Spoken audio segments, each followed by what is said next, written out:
This feels right. Move myself wherever I want, so... Okay. Whoa, it's been recording this whole time. Okay.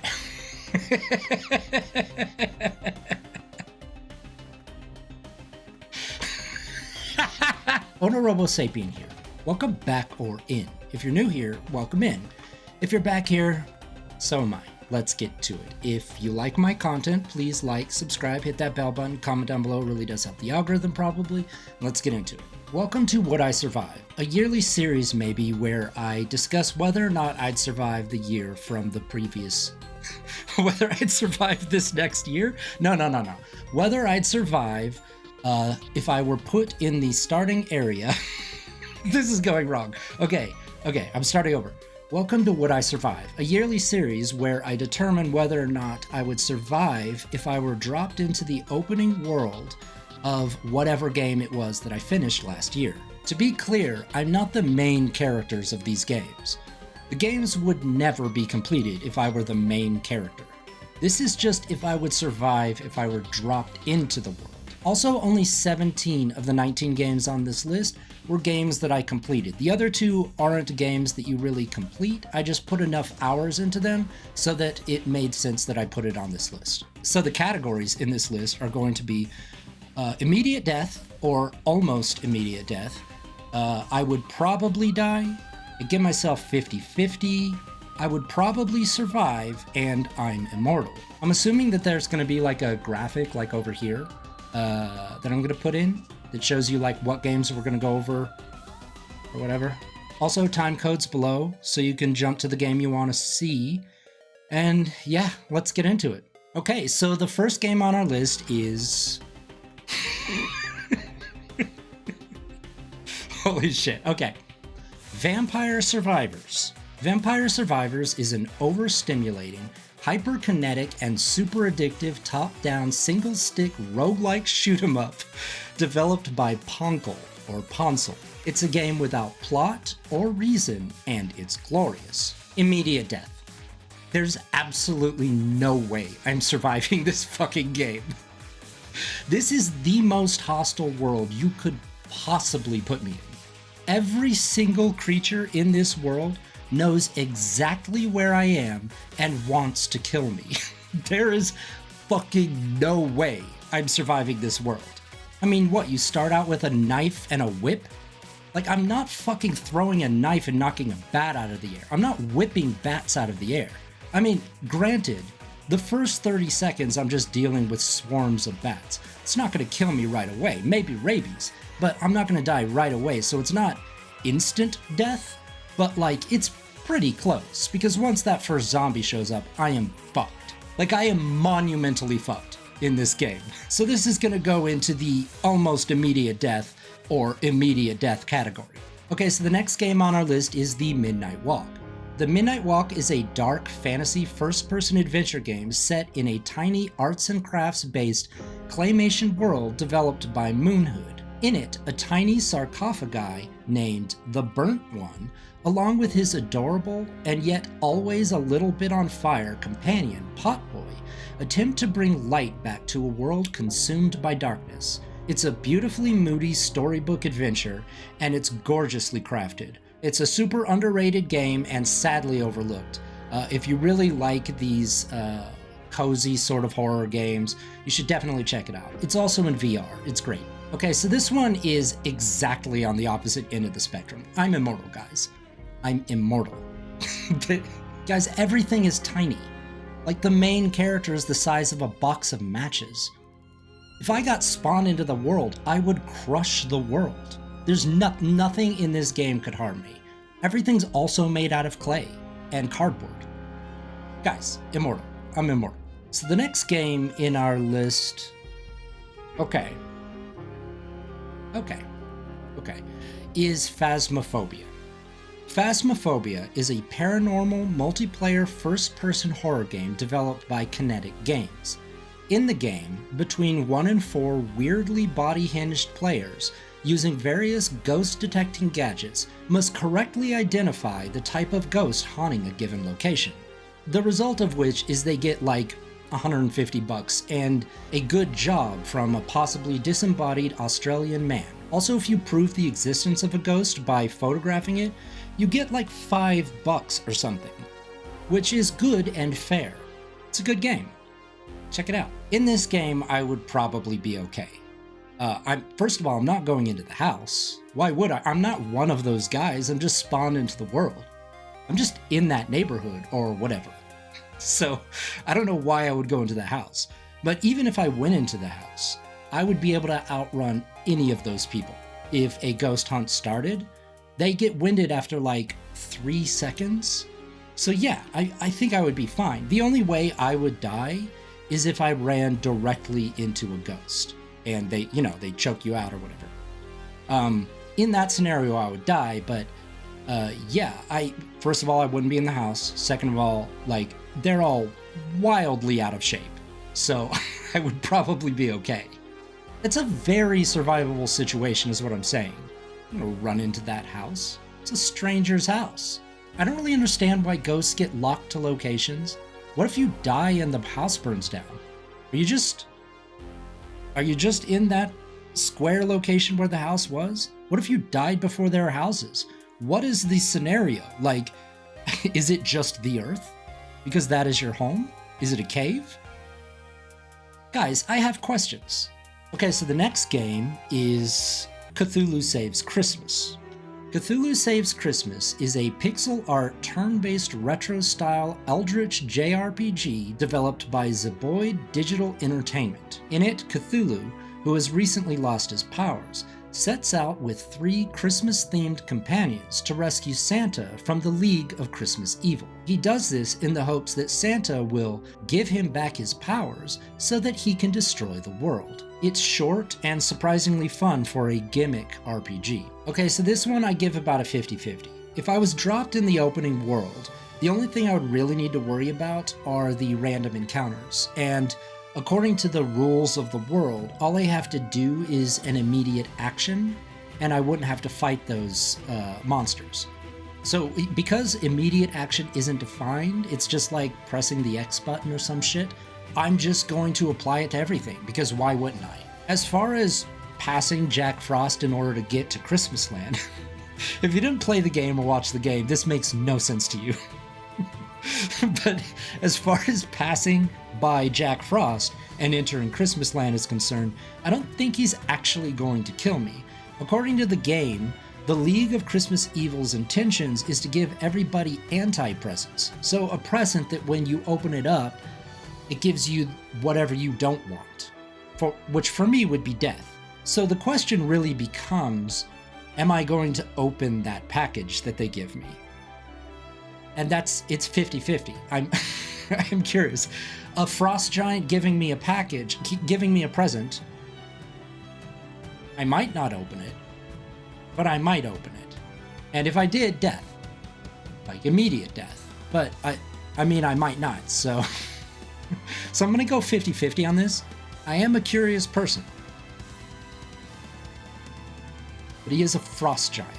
Okay, so the next one on our list is Resident Evil Revelations.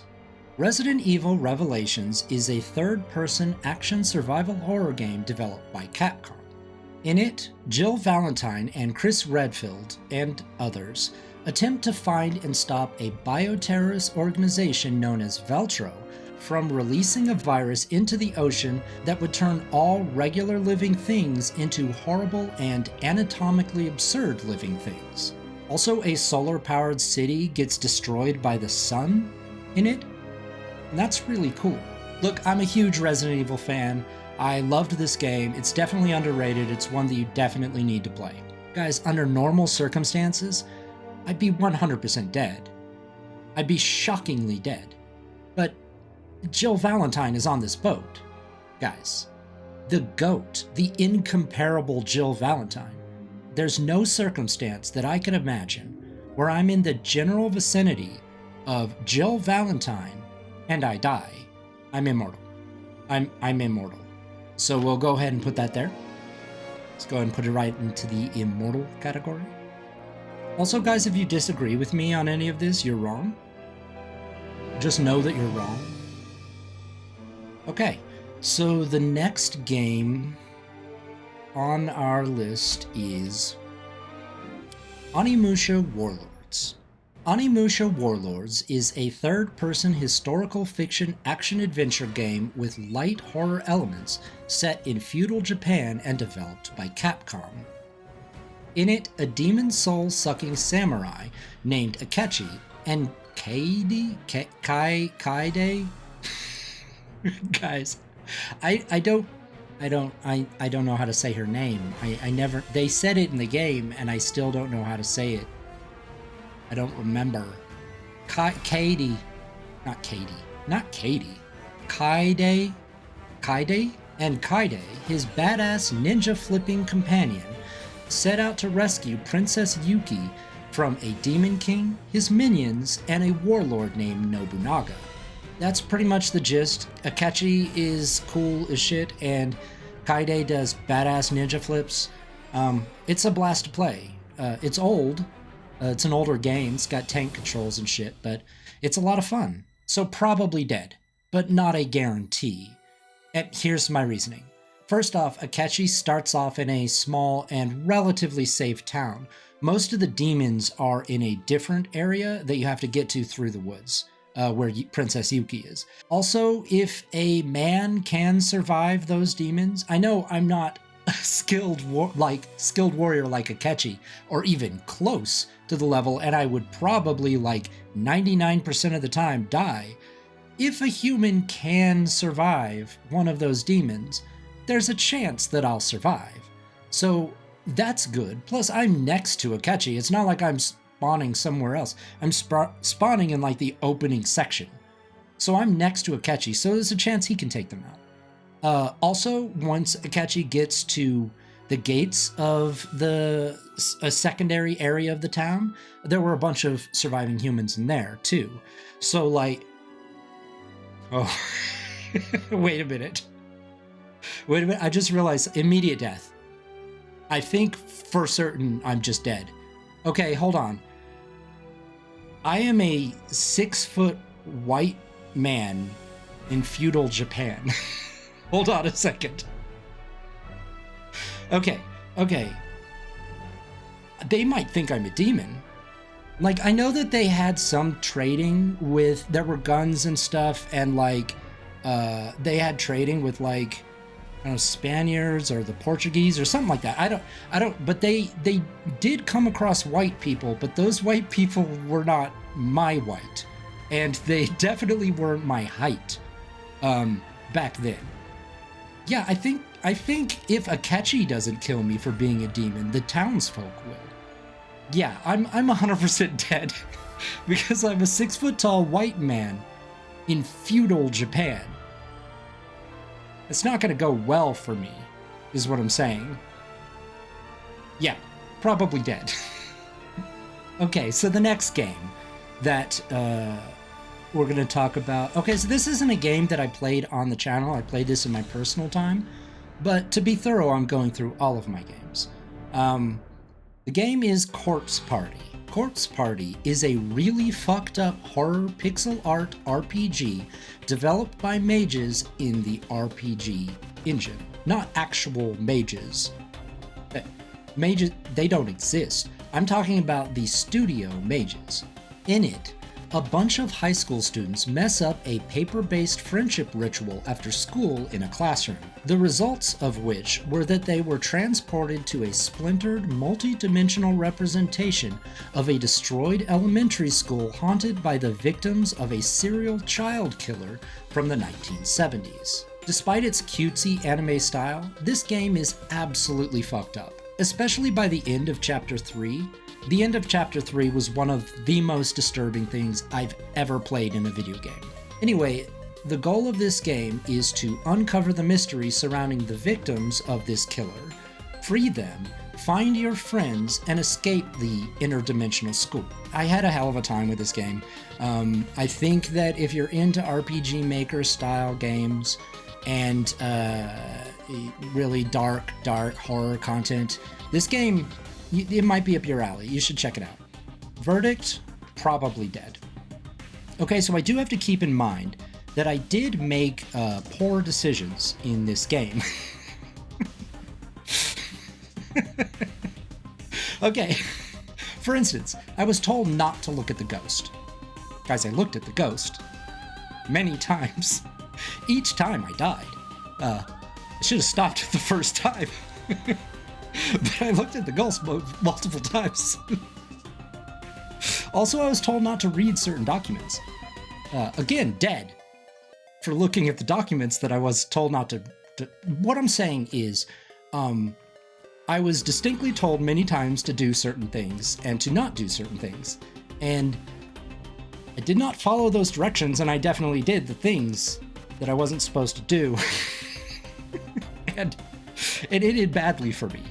Although I wasn't actually trapped in an interdimensional violent hellscape, I was sitting in front of my computer, so maybe those decisions wouldn't have been made if I was actually there, but the fact is I did make those decisions. So there's that to keep in mind. That's the first thing. That's number one. Also, sometimes death came for random reasons that I was unsure about. Like, I just re-entered a room. I wasn't supposed to re-enter a room. It didn't tell me I couldn't re-enter the room, but I re-entered and I died. So, like, there are things that are unpredictable that they don't tell you. So there's that too. That's two. That's the second reason I would probably die.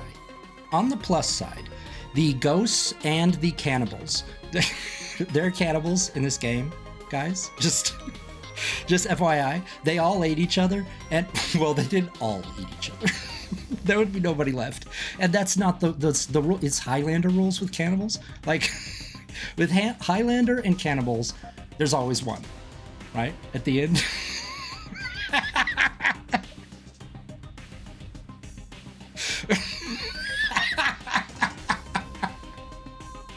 On the plus side is what I'm saying. The situation with the ghosts and the cannibals is they all move in a grid-based fashion. Guys, I can do diagonal. Like, they're not catching me. Like, I'll just serpentine. It's right past all of them. So, like, not catching me. I'm fine. But I will look at the ghosts. So, I will probably look at the ghosts. so I'm gonna die, and that's so, like, it's 2-1 is what I'm saying. I'm probably gonna die, guys. I'll probably die. Okay, so the next one is Dishonored. This is an interesting one. Okay, Dishonored is a whale punk first-person action-adventure immersion sim. Guys, these descriptions are really, like, specific and long and weird, but I wrote them, so I'm gonna read them. Dishonored is a whale punk first-person action. Guys, do you want to stare at a tree? You want to take a break and stare at a tree? Let's stare at a tree for a second.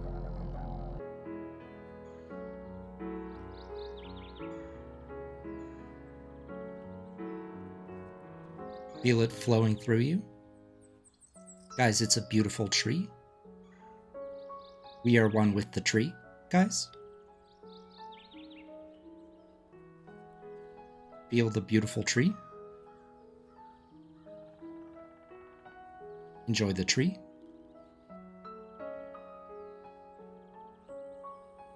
Dishonored is a whale punk first-person action-adventure immersive sim-style stealth game that punishes you for rightly killing everyone you see.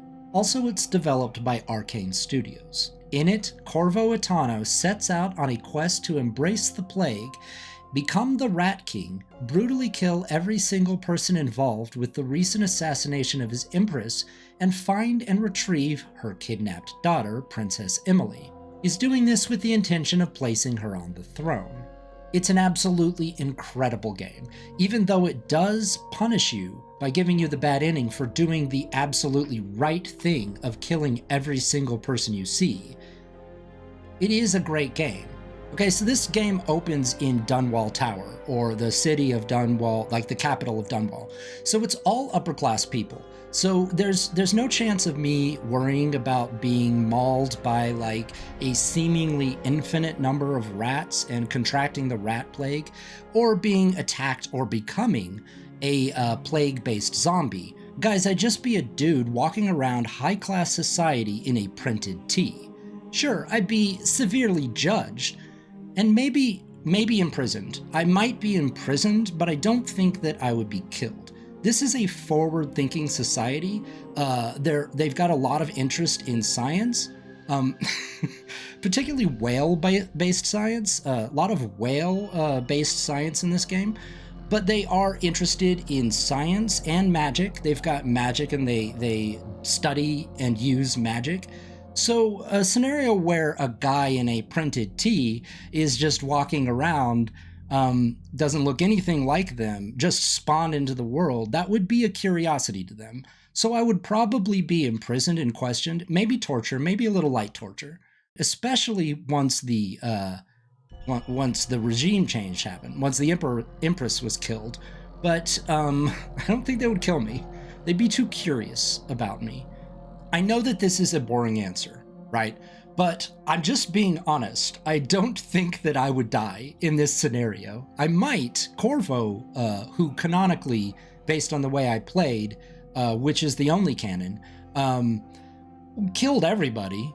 So, like, there is a chance that he would kill me, but I didn't have anything on me, so there's no reason for him to rob me, and I'd probably be in a prison cell. So I'd probably be fine in that scenario, too. And once the Empress is on the throne, she was evil at the end of that game. So she might, but she wouldn't kill the prisoners. So I think that I would be fine. Again, I am not Corvo in this situation. I'm just a guy. If I was Corvo, I told you, this would be over. I would just go home. Like, I would be like, oh no, the Empress is dead. And then I would leave. So, probably dead. What? No. Probably alive. I think that I would be fine, is what I'm saying. A little tortured, but I'd be fine.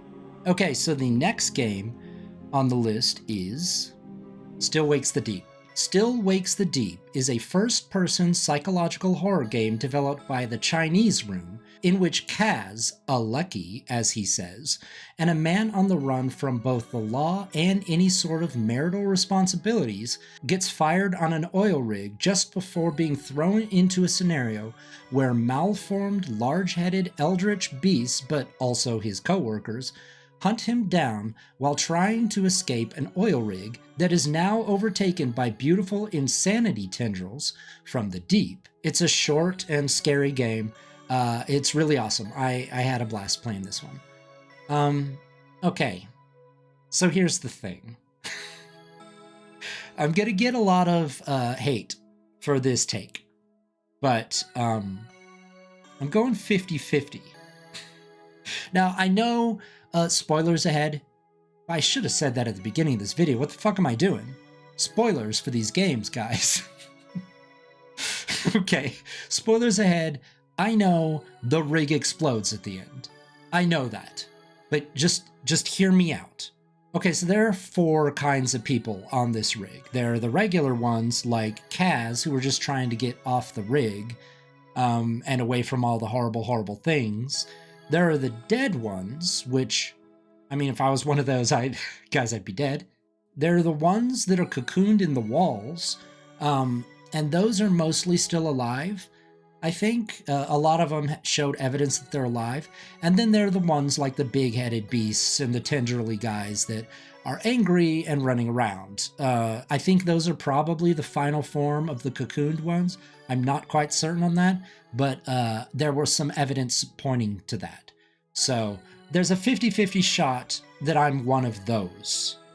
Like, I can 25% chance dead, 25% regular, 25% cocooned, and 25% monster, right?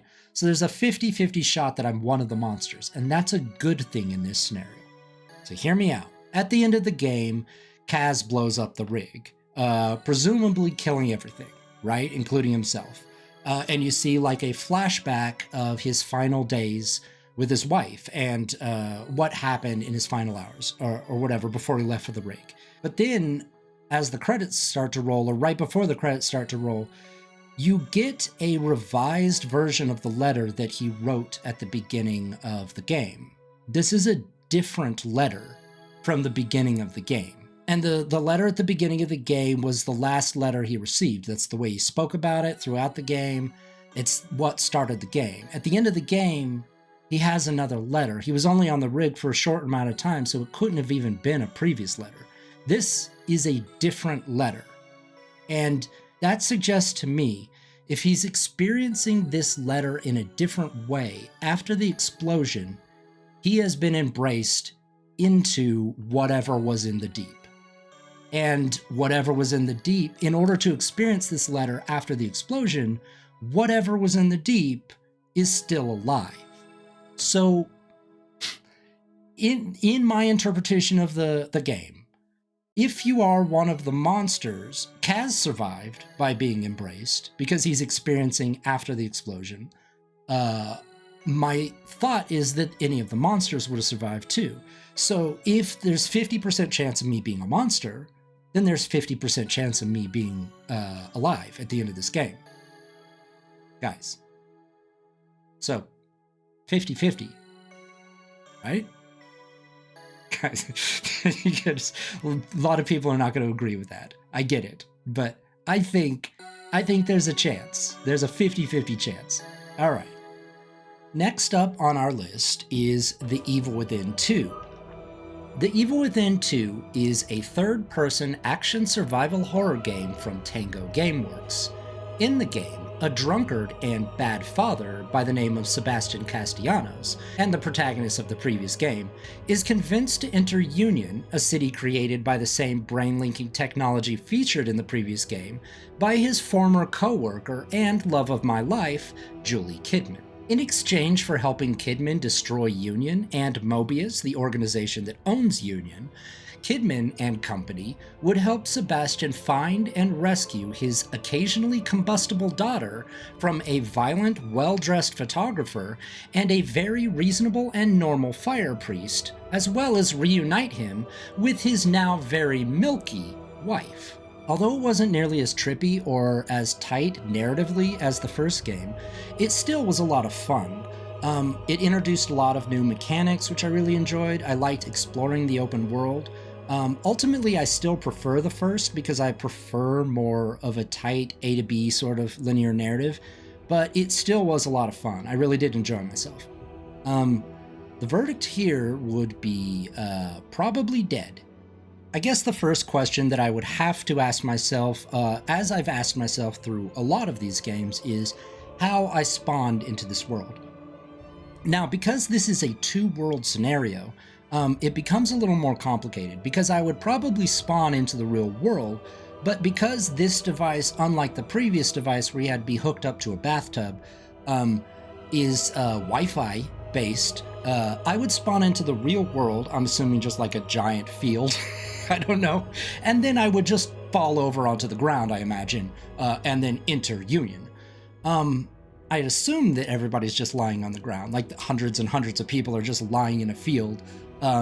Certainly they're not in bathtubs, is what I'm saying. The manufacturing costs alone of that, like, it'd just be a field of bathtubs, guys. And they're definitely not living two lives. That doesn't make any sense. They would just build the real world then. Like, they would build the real world and then make a fake one inside. Who's feeding them? Guys, are they just in a warehouse? Are they sitting? Do they have chairs at least? No, I imagine they're just, if I spawn into the world, I'd just be face first into the ground. Wherever this is, I'd be face first into the ground. Okay, so that's covered. I'm just laying there. Now, in terms of me being spawned into Union, which I would do simultaneously, the question then becomes, how long would it be before Sebastian kills me? I wouldn't have that chip in my head that protects me from mutating into a zombie and becoming a religious zealot and insanely violent, like the other people who work for Mobius have in their heads. So I would become a zombie, guys. Immediately I would become a zombie. So how likely would it be that I ran into Sebastian? Because Sebastian would kill me.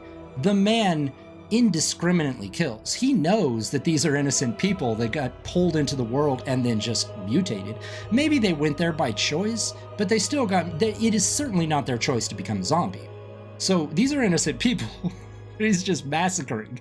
But besides that, and no remorse. Guys, never a moment of remorse for killing these people. Sure, he's defending himself, but at least think about it, guys. Anyway, that's beside the point. If I spawn in the street, I'm dead. He'll find me. Guys, he's gonna find me and kill me.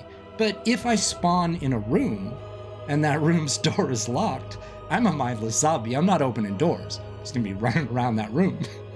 So I'll be fine until the machine gets destroyed. Yeah, if I spawn in a room, I'm fine. If I spawn in the city, I'm definitely dead because of Sebastian. Then again, we have to ask the question about what happens when the machine is destroyed at the end by the milky woman, his lady friend, his milky lady, his wife. Really his wife, not lady friend. He was married to her. She left. She left because he's a bad husband and father. But she's the one that destroyed it. Spoilers. Guys, spoilers. She's the one that destroyed it. So what happens to the people that were alive when she destroyed it? Is their brain fried at that point, or do they just wake up? Am I just waking up in a field again? I'm just waking up in a field and walking off. Just walking home or whatever. So yeah, in that scenario, if I'm fine when the machine gets destroyed, having just been a zombie for a while, I don't know how that wouldn't fuck. There's some trauma there, guys. Definitely some trauma there. But if I'm fine once the machine is destroyed, I'm okay. If I spawn in a room, I'm okay if I'm fine when the machine's destroyed. If the machine gets destroyed, my brain's fried, I'm dead. If Sebastian kills me, I'm dead. But what are the chances I'm spawning in a room? Most likely, probably I'm dead, is what I'm saying. Most of the situations that I would be in when I get spawned into the world is going to end in my death. So yeah, I probably dead. Guys, I've never had to talk so much in a video before. I don't know how people do it. My throat. My goddamn throat. Guys. Okay, so this next one is another one that I didn't play on the channel, but it's a game that I definitely think you should check out. It's called Look Outside. Look Outside is a Lovecraftian old-school pixel art horror RPG developed by Francis Columba. I'm sorry if I fucked up your name. It's developed by one guy, I guess. Francis Columba. I'll put the name up top, maybe. And set in an apartment building during an apocalyptic eldritch invasion of an otherworldly object known as the Visitor. This object causes anyone who looks at it to go insane and mutate. I'm realizing that I played a lot of Lovecraftian games this year. Just saying. In the game, Sam, a man who does not look outside at the eclipse despite his urges, wanders this labyrinthian apartment complex over a period of 15 days, talking to and sometimes killing his neighbors, stealing their rat children, feeding greedy mouthwalls, and finding various items for some robed astronomers with the intention of communing with the Visitor before the 15 days are up. Holy shit, that was long. I'm a huge sucker for RPG Maker style games and Lovecraftian games, as is evident with the games that I played this year. And this game did not disappoint. It was fucking phenomenal. The character designs were incredible. Every single mob that you encountered, every character you encountered in this apartment complex has their own unique design. The writing is incredible. The music is incredible. Yeah, it's definitely worth playing if you're into like horror RPGs, which is a very niche category, by the way. But like, yeah, it's incredible. I definitely recommend it. Probably fine. I definitely would have looked outside, but probably fine. That doesn't kill you. Like, everybody who looks outside just mutates into some horrifying Lovecraftian beast. With like multiple of everything. They just have multiple of so much teeth. There's so much, everything has so much teeth. Everything's mouths are so weird and huge, is what I'm saying. But I'd be fine. Everybody acts normal. This apartment complex was a normal apartment complex. I mean, it had mouth walls. It had a wall that was a mouth. But like, it was relative in terms of like the behavior of the tenants. It was normal. Like, everybody had their faculties. Everybody had their own personalities. They were just a bit more insane. Shopkeepers were shopkeepers on the third floor, which is odd. But they were shopkeepers and they just sold you shit. Bartenders were bartenders and tenants were tenants. So like the only real combat that happens is initiated either based on Sam or it's the monsters roaming the hallways. There's no guarantee that the monsters in the hallways attack other monsters, which I would be. They just attack Sam, and Sam is a normal person. So there's no guarantee of that. So I don't imagine that I would be in danger unless Sam decided to kill me, which he can do. But that really depends on the player, what they decide to do. So I think I'd probably be fine. Next one on our list is Metal Gear Rising: Revengeance.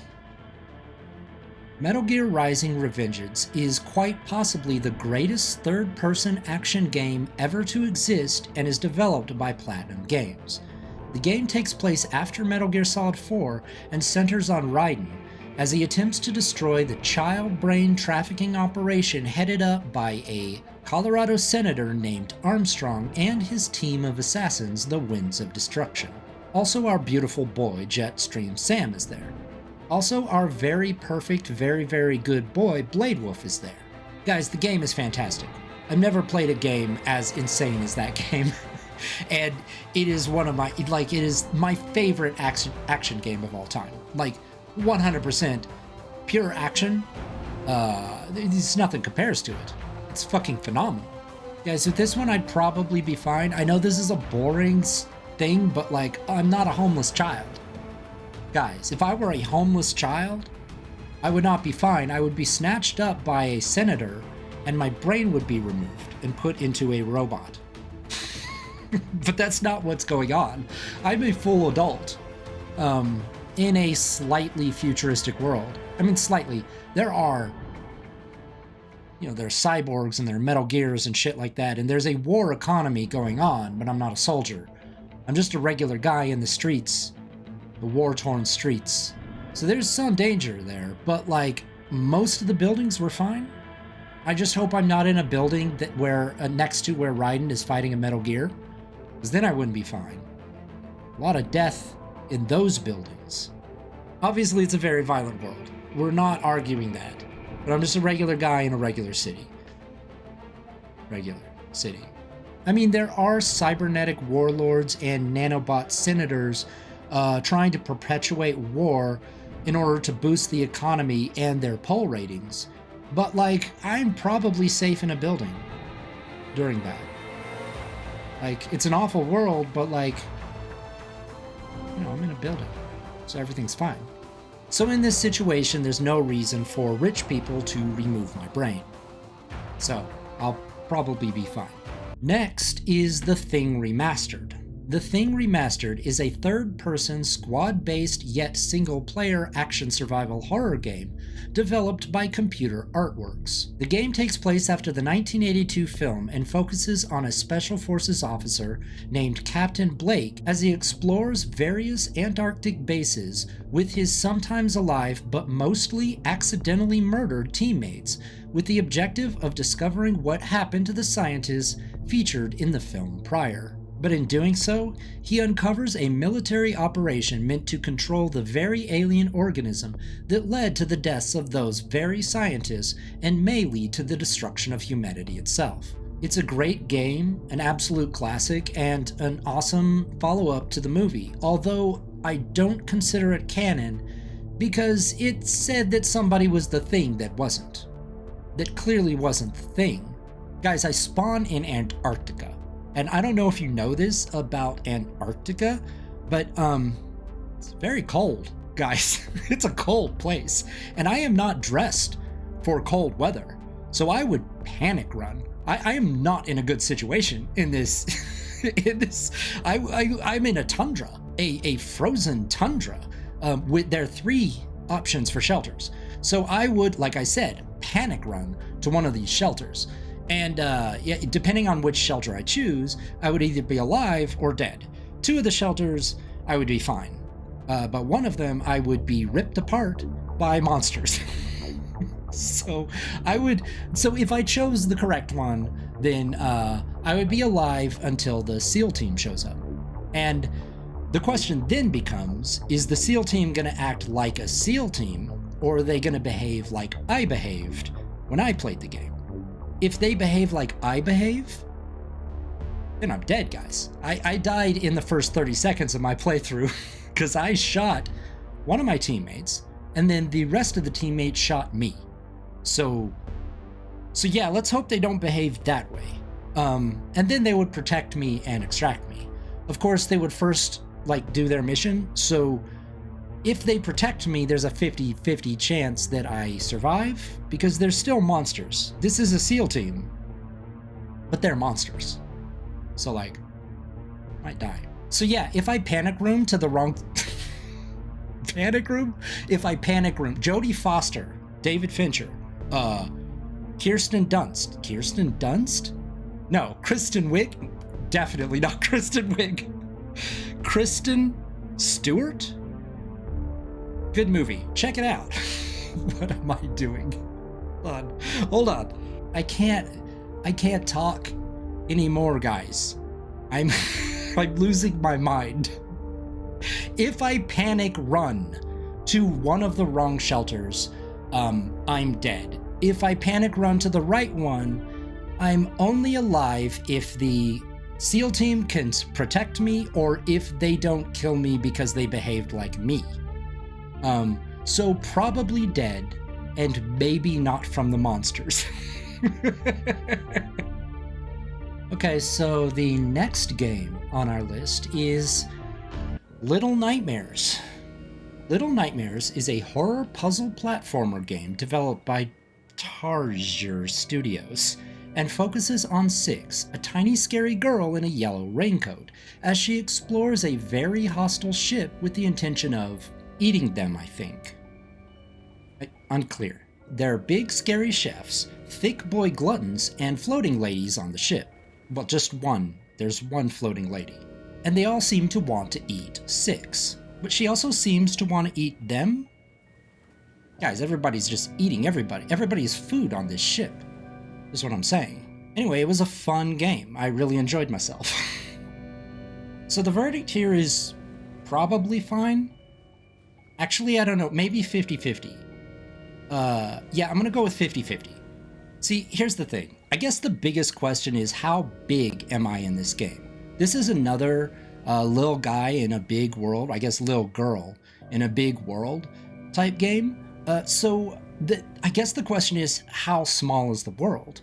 And I think that the best way for me to determine that is to look at the human shoes that Six runs by and picks up occasionally and swims through in that one section. So those are human shoes. Like, nobody else is wearing those shoes. And they're most like the shoes that I wear. Kind of. I don't wear leather shoes. My point is, they're human shoes. Guys, those human shoes were pretty big. If they were adult shoes, then if they were children's shoes, that would be terrifying. In a way I can't quite understand, but I don't like that. If they were adult shoes, I probably wouldn't be crouching, but I would definitely be hunching in the ship. And I wouldn't be particularly afraid of any of the other creatures on the ship based on that. I don't really know if everybody on the ship is going to be hostile towards me. Based on my experience with Six, the answer is probably yes on that one. But I'm a full-grown man. I'm definitely hunching. I'm definitely the largest thing in this ship, or on this ship. I guess I'm in it. I'm in the ship. I'm not on. I'm on the floor. I'm on the. Let's move on. The chefs have the cleavers, which is dangerous. They're not so small that they wouldn't do damage, but everything on the ship is super slow. so I'm not particularly concerned about the chefs. If those were children's shoes, guys, I'm huge. Guys, I'm really big. If those were children's shoes, I'm very, very large, and I definitely am not afraid of the other things on this ship. Guys, despite how strong they might be, I've got the leverage. I'm in a crouched position, guys. So I'm not particularly worried. Six could eat me. She eats in weird ways. At the very end of the game, she ate in a weird way, magic way, and that's scary. So she could eat me. And the floating lady, there's a suggestion there that there's magic in the world, and that is not a measurable thing. So I don't really understand how I'm supposed to survive magic. So I'm going to go with 50-50 because a lot of scenarios I'd be fine, but some scenarios I definitely wouldn't be. So 50-50, guys, is what I'm going with. Okay, so the next game on my list is Fear the Spotlight. Fear the Spotlight is a third-person survival horror adventure game that harkens back to the classic PS2 era developed by Cozy Game Pals. In the game, Vivian and Amy, two rebellious high school girls, are transported to separate worlds, both tied to Amy being kidnapped by a Spotlight Man during a seance gone wrong. In Vivian's playthrough, she explores Sunnyside Elementary School as it was in 1997 in an effort to find and rescue Amy and uncover the truth behind the infamous fire that took place during a school play in the process. In Amy's playthrough, she dives deep into her own psyche, exploring her own personal trauma. It was a really fun throwback to the PS2 era, and I really did enjoy playing it, but it was a bit easy. Okay, so this is an easy immortal. I'm definitely immortal in this game. I'm not breaking into a high school at night, and I'm certainly, if I was spawned in a high school, I would leave.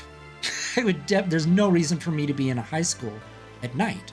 And even in the scenario where I spawned in the 1997 version of a high school, there's absolutely no way I'm going to see a high school play. So I wouldn't be trapped in that building when it caught on fire. Guys, there's no way I'm dying in this situation. I'm immortal. It's simple. I'm immortal, guys.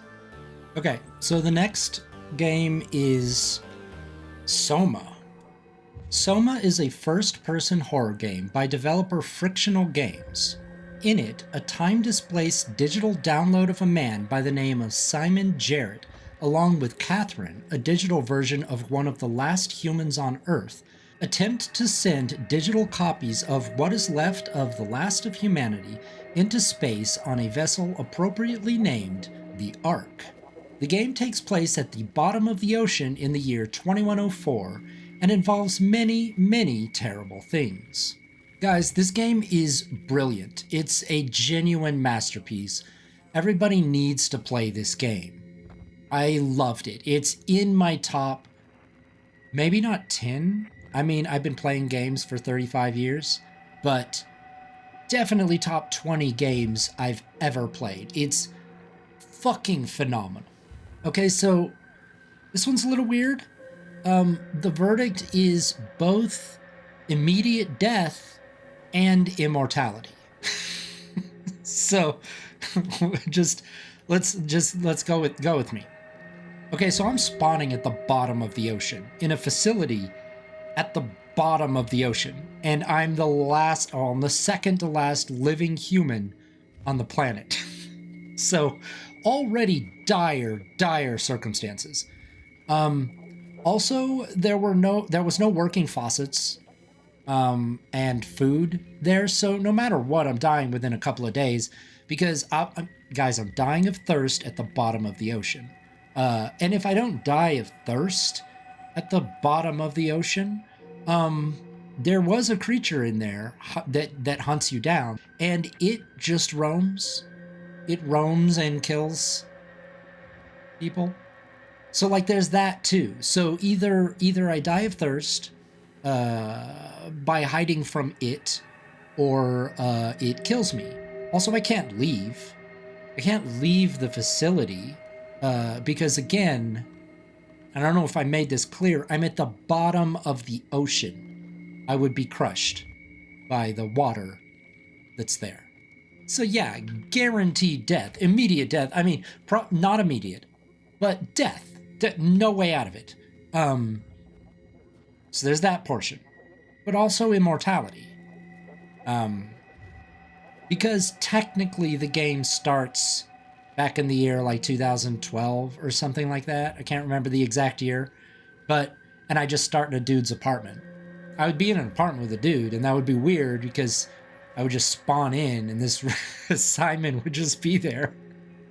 But I would leave the apartment, and then it'd just be a regular city that I'm in. That's fine. So immortal in that circumstance, but nobody really cares about that. Like, the real game starts at the bottom of the ocean. So yeah, immortal and death is what I'm saying, both. I don't know if I'm going to split that up on the graphic or what I'm going to do there. Okay, so the next game on our list is Eclipsium. Eclipsium is a first-person horror walking sim with light puzzle elements and a twisty mindfuck of a game developed by Housefire. I don't really know what this game is about, but there is a lot of body dismemberment and surreal imagery. Also, there was a large lady, and sometimes we went into her eye, guys? But yeah, no idea what the story was. Wild game, but it was fun. With this one, also immortal, but with a caveat. I don't even really think you can die in this world. Even the main character, every time he died, he just started back in the hospital room and then left back into the world, went through a few doors and he was back in the world. So I'm not even sure you can die in this world. The only way I can really see myself dying is if this whole game took place inside of a dying man's head, which I suspect it did. And so if I ended up spawning in that world, one of two things would happen. Either I would spawn full size inside the head of another human, and that human would be dead, and I would be alive, or I would be a figment of his imagination, and when he died in real life, so would I. But that all depends on what this world actually is. If I was a figment in the imagination of another human, then in that scenario, I never would have existed, so how could I die? So, immortal, right? But then, how am I also alive? Am I alive if I'm a figment? I think, therefore, I am, right?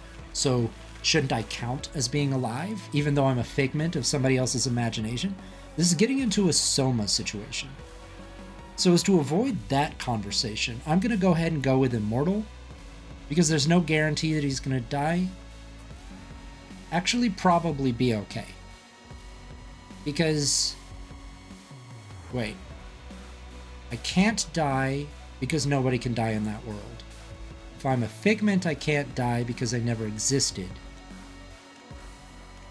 If I spawned in his head and he's dying, then I would just explode his head. If I spawned in his imagination and he was dying, I would die with him. So, 75% chance of life. 75% chance immortality, 1% chance... 25% chance of death, I guess. Then it gets into the statistics. What are the real chances? It's not like a 3 or 4 situation. Like, it's more likely that I'm a figment or more likely that I'm in... Look, to avoid that question, I'm just gonna go with immortality. That's what I said before. I'm gonna stick with that. So, I'll probably be fine, is what I'm going with, is what I'm saying. I'll probably be fine. I'm going with that one instead. Okay, so the next one on our list is Resident Evil 6. This is a game that I played off camera again. Resident Evil 6 is a third-person action survival horror game that is developed by Capcom. It's divided up into 6, I think, chapters that become increasingly long and bad. These chapters focus on various characters, including Leon, a woman who wasn't but should have been Julie Kidman, an idiot, Wesker's son, some other people, and Ada Wong. Its story involved something and then it ended. I regret playing it. Verdict? Immediate death. There's no chance I'm surviving this situation. The game almost killed me in real life. I fucking hated this game so much, guys. But if I spawn in the beginning of the game with Leon in that city, that fucking nightmare of a destroyed city that's overrun by fucking monsters, I am dead almost as quick as Vampire Survivors. There's no chance I'm surviving that fucking world. There's no Jill Valentine to save me this time around. I'm in a fucking nightmare city. Like, there's no way I'm surviving that fucking place. Okay, so definitely, like I said, almost immediate death. Maybe faster, almost guaranteed faster than Vampire Survivors. Even though Vampire Survivors is more hostile, you get thrown into some shit at the beginning of that game. So yeah, almost immediate death. As close to immediate as could be. And the final game on our list is Death Stranding 2.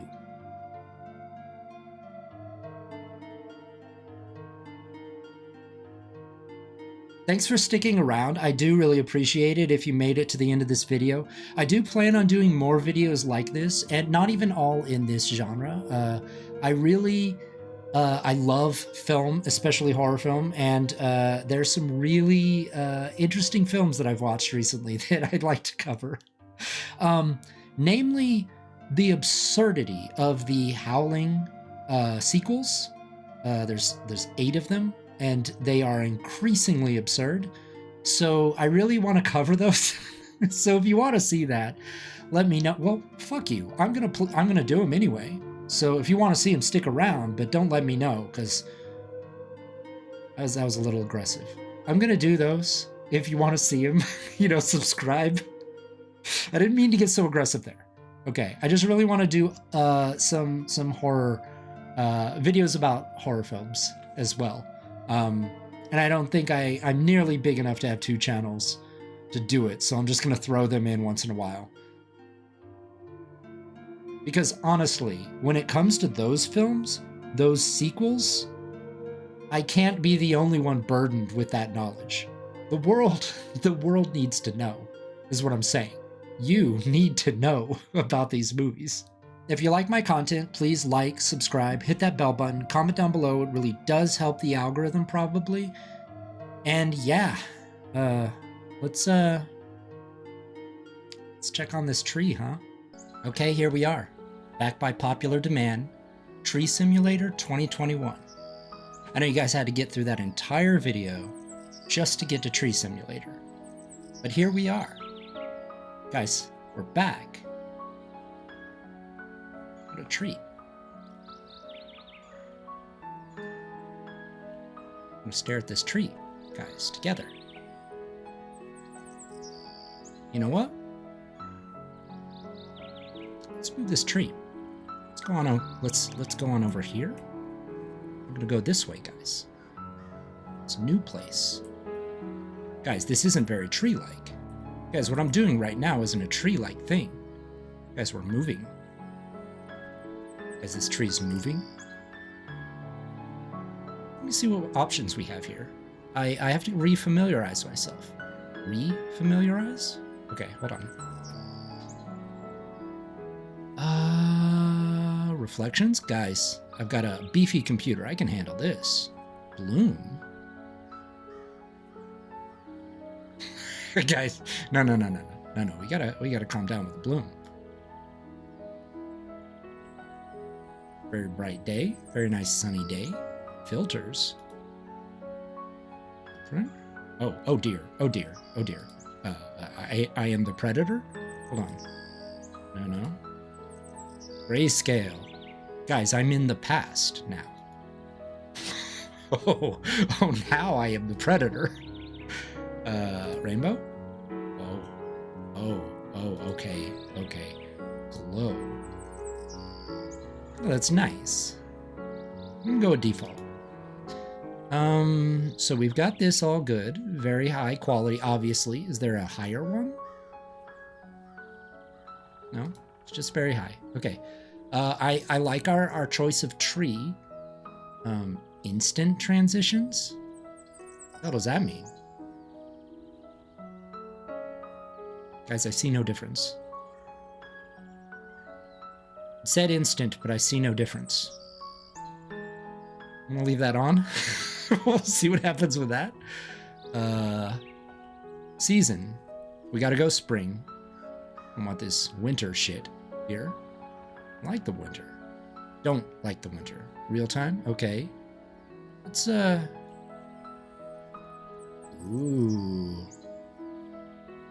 Guys, no. We're in a good place right now. Weather. Alright. The storms are blowing. Rain? Dear. Oh, dear. No. We want serene. We want serene. Well, what's with the sound? I told the sound to go away. That's storm. Guys. Where's the world coming to? Storming on a nice sunny day? Cloud height, bird, UFO probability. Guys, I never saw the UFO. 100% UFO probability. Okay. Okay, we gotta stick it out for the UFO. Is there more? Are there more? Are there more, options here? Hey, stop with this. I kind of remember, like, there being special... Ooh. Okay, I don't like that. I don't know what that is, but let's... Heathens. Auto-rotate. Oh, guys, that's pretty... Let's not do that.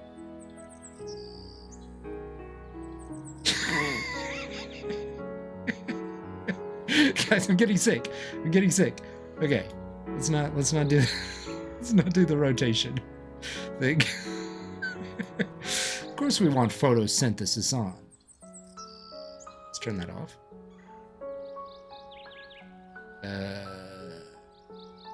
I guess that's everything. Okay. Let's hang out with the tree. Guys, I don't like this placement. Wait, now my mouse doesn't work. Is my mouse dead? Did my mouse die?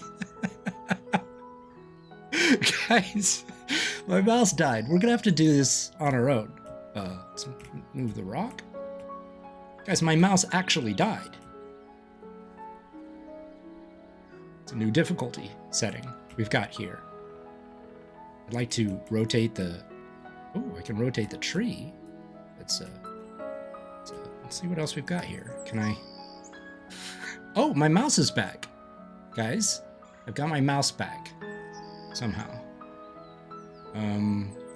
Let's... I think maybe the problem was...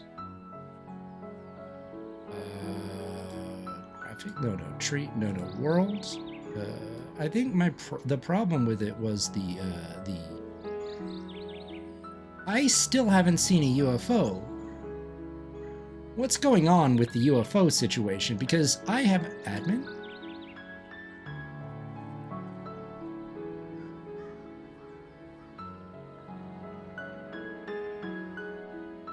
All right.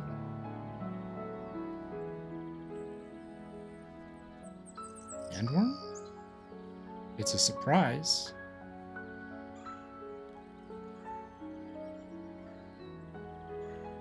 Oh, I don't like that. Deer count? 100 deer, please. And 100 rabbits, please. And 100 foxes, please. Guys. Banhammer. Okay. Those are some small deer. I gotta say, those are some small deer. Still no UFO. SH. All right.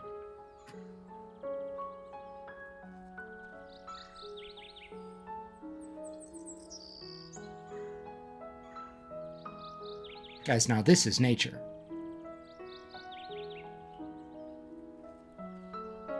See you next week. You thought I was ending, didn't you? No. We're sticking this out. I'm going to do this for a while. My patience holds up, that is. Guys, we've got an infestation. There's way too much of everything. I want to increase the birds, too. Let's do birds. Wait, what's this? Where's birds? I saw birds in here somewhere. That's just tree.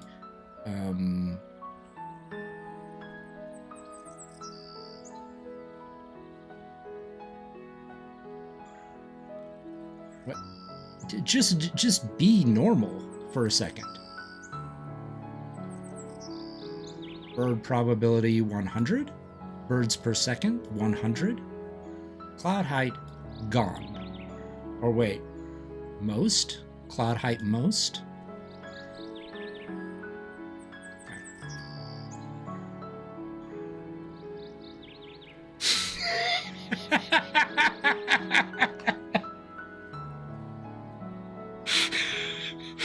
This is upsetting, if I'm being honest. This is absolutely upsetting. I would be terrified if I were in this situation.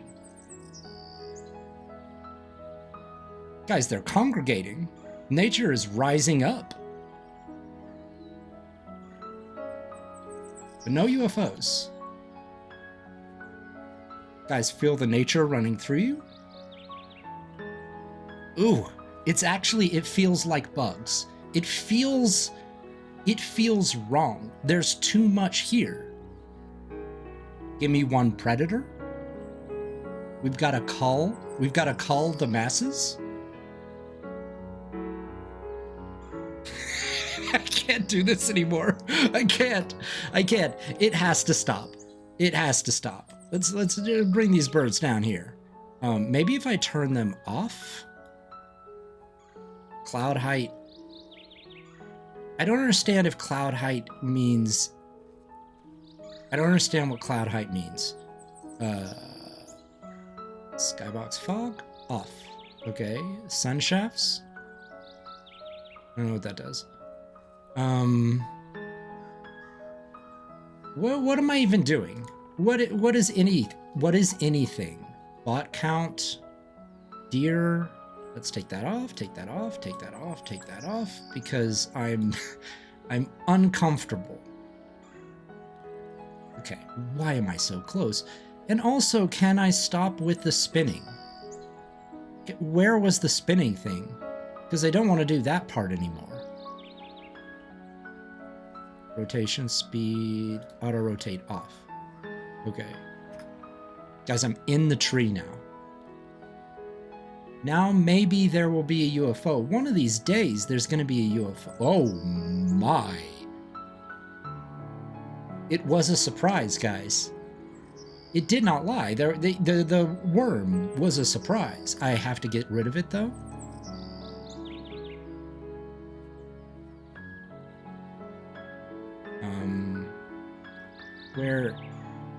Where is this landworm? Let's take that off.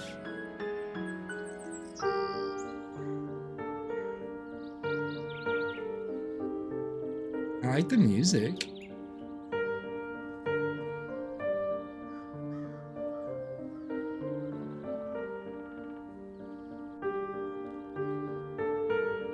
Okay.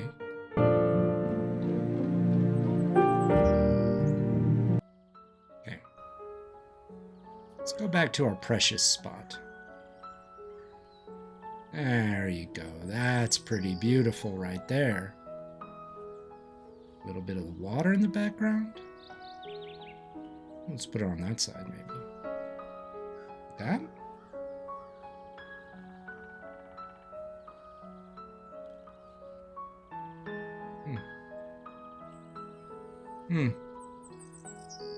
Okay. Okay, I'm done.